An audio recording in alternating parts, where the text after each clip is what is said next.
శుభోదయం మిత్రులారా. మరి నిన్నటి రోజున ప్రకృతితో అనుసంధానం అవటంలో భూమి గురించి చెప్పుకున్నాం కదా. భూమి బుడమ తల్లి.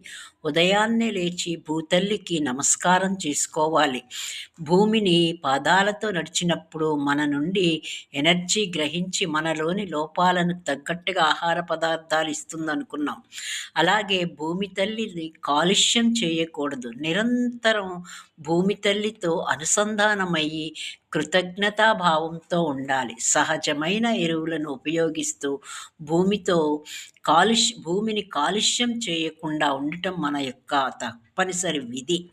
అలాగే భూమి కాలుష్యం వల్ల ఆహార పదార్థాలు చెడిపోవటం వల్ల రకరకాల వ్యాధుల బారిన పడేది మనమే. కాబట్టి కనీసం మనం కృతజ్ఞత తెలియచేసిన, కన్న తల్లిలాగా భావన చేసిన మనల్ని క్షమిస్తుంది.